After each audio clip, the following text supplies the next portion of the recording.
የቀድሞ ፍቅረኛችሁ ወይንም ደግሞ ኤክሶቻችሁ እስካሁን የሚያፈቅሯችሁ ከሆነ የሚያሳዩት ምልክቶች ትላንትና ላይ ከናንተ ጋር በፍቅር ግንኙነት ውስጥ የነበሩ የናንተ ፍቅረኞች እስካሁን ለናንተ የፍቅር ስሜት ካላቸው እነዚህ ነገሮችን ያደርጋሉ። እነዚህ ነገሮችን እያደረጉ ከሆነ ደግሞ ለናንተ ያላቸው ፍቅር እስካሁን አለ፣ እስካሁን ያፈቅሯችኋል ማለት ነው። ለወንድም ለሴትም ይሆናል። አንደኛና የመጀመሪያው ብለው ካያደርጓችሁም ሶሻል ሚዲያ ላይ ሆነ ኖርማል ኮንታክት ውስጥ ብለው ካያደርጓችሁም የሆነ ሰዓት ወደኛ ሊመለሱ ይችላሉ ብለው ስለሚያስቡና ውስጣቸው ያላለቀ ፍቅር ስላለ እናንተን ብሎክ አያረጉም። ይበልጡኑ ሁለተኛውን ስጠቅስላችሁ ይገባችኋል። ሁለተኛ ሶሻል ሚዲያ ላይ ይከታተሏችኋል። ቴሌግራም ላይ፣ ኢንስታግራም ላይ፣ ቲክታክ ላይ፣ ፌስቡክ ላይ ስቶሪ የምታረጉትን ነገር ያያሉ፣ ይከታተላሉ። ዛሬ ምን ለቀቀ፣ ዛሬ ምን ፖስት አደረገ፣ ዛሬ ማን ጋር ነው ያለው፣ የእናንተን ሶሻል ሚዲያ አንድ ባንድ ይከታተላሉ። የመጀመሪያ ላይ ጠቀስኩላችሁ ብሎክ የማያደርጓችሁም ለዚህ ነው፣ እናንተን ለመከታተል እንዲያመቻቸው። ሶስተኛ በትንሽ ሰበብ ይደውላሉ። ብዙ ጊዜ የሚደውሉበት ምክንያት ይሄ ነው። በህልሜ አይችሻለሁ ወይንም በህልሜ አይችሃለሁ የሚል ትንሽ ምክንያት ይዛሉ። ብዙ ጊዜ የሚጠቀሟት ምክንያት እቺ ስለሆነች ነው። ስትናፍቋቸው በጣም ትዝ ስትሏቸው ይደውሉና እቺን ቃል ይጠቀማሉ። ቃሏም አንጀት ስለምትበላ ከእናንተ ጋር በዛሽ ምክንያት ሊያወሩ ይሞክራሉ። ያን እያደረጉ ከሆነ እስካሁን ፍቅራቸው አልወጣላቸው። አራተኛ ስለእናንተ ሰውን ይጠይቃሉ።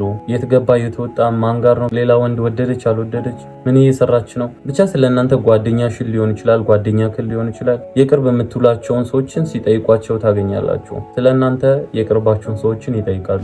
አምስተኛ እናንተ ለነሱ በፍቅር ጊዜ የሰጣችሁትን ስጦታ አይጥሉትም። ለምሳሌ የአንገት ሐብል ከሰጣት ያንን የአንገት ሐብል ሁሌም ቢሆን ታደርገዋለች። ለምሳሌ ሰዓት ከሰጠሽው ወይንም የእጅ ጌጣጌጥ ከሰጠሽው ያንን ነገር አይጥለውም። ተለያይታችሁም ይጠቀመዋል። ምክንያቱም አንቺን ያስታውሳል። ስቲል ናው ያልወጣለት ፍቅር አለ ማለት ነው። እንደዚህ ያደርጋሉ።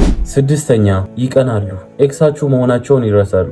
የሆነች ሴት ፎቶ ስቶሪ ብታረግ ወይንም የሆነ ወንድ ፎቶ ፖስት ብታረግ ይጠይቃሉ መተው፣ ማን ነው ሌላ ጠበሽ እንዴ? ምን ነው አዲሱ ፍቅረኛሽ ነው? ፍቅረኛህ ነች? የፍቅረኝነት ስሜት ውስጥ ነው የሚሆኑት። እስካሁን ስለሚያፈቅራችሁ ከዛ ስሜት አይወጡም። የቅናቱ ስሜት ከዛ የመነጨ ነው። የሚያስቡት እስካሁን የነሱ እንደሆናችሁ ነው። ስለዚህ መተው ቅናታቸውን ፊት ለፊት ያሳያሉ። ሰባተኛ ቤተሰቦቻችሁን ወይንም ጓደኞቻችሁን ይቀርባሉ። ያንን የሚያደርጉት ስለናንተ በጣም መረጃ እንዲኖራቸው፣ ስለናንተ በደንብ እንዲያውቁ፣ እስካሁን እነሱ ጋር ያላችሁ ቅርርብነት እንዳለ ለማስመሰል ነው። ወደ እናንተ ለመቅረብ እንዲያመቻቸው ጓደኞቻችሁን ወይንም ቤተሰቦቻችሁን ይጠቀማሉ። ስምንተኛ በእናንተ እንደተጎዱ ሁሌ እየመጡ ያወራሉ። አንቺ ነሽ የጎዳሽኝ ይላል እየመጣ፣ አንተ ነው የጎዳሽኝ ትላለች እየመጣች። ያንን ለምን እንደሚያደርጉ ልንገራችሁ። ያንን የሚያደርጉበት ምክንያት በእናንተ እንደተጎዱ ነግረው ድጋሚ በእናንተ መታከም ይፈልጋሉ። ጥፋት እንደሰራችሁና የጸጸት ስሜት ተሰምቷችሁ ወደ እነሱ እንድትመለሱ በእናንተ እንደተጎዱ ደጋግመው ያወራሉ። አንተ የፈጠርከውን ህመም አንተ እንድታድነው፣ አንቺ የፈጠርሽውን ቁስል አንቺ እንድታክሚው በእናንተ እንደተጎዱ ደጋግመው ያወራሉ ለእናንተ። ዘጠነኛ የመለያየታችሁን ምክንያት ሁሌ እየመጡ ያወራሉ፣ ይጠይቃሉ። ለምን ተለያየን? ለምን ተለየሽኝ? ምን አጥፍቼ ነው? ምን ሰርቼ?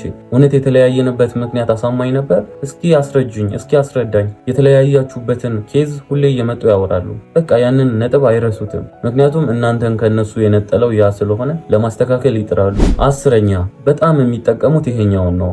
ፍቅረኛዬ ባትሆኚ ራሱ ጓደኛዬ ሁኚ፣ ፍቅረኛዬ ባትሆን ራሱ ጓደኛዬ ሁን። ከናንተ መለየት ከብዷቸዋል። ያለ እናንተ ሰርቫይቭ ማድረግ አቅቷቸዋል። ስቲል ነው ለእናንተ ትልቅ ስሜት አላቸው። ያንን ፍቅር በጓደኝነትም በኩል ሆነው ማግኘት ስለሚፈልጉ ጓደኞቻቸው ሊያረጓችሁ ይሞክራሉ። ጓደኛ ይሁን፣ ሚስጥረኛ ይሁን፣ እኔ ብቸኛ ነኝ፣ ብቸኝነታቸውን እየጠቀሱ የቅርብ ጓደኞቻችሁ ሊያደርጓችሁ ይጥራሉ። አንጀት የሚበላ ነገር አለው አይደል? እወዳችኋለሁ።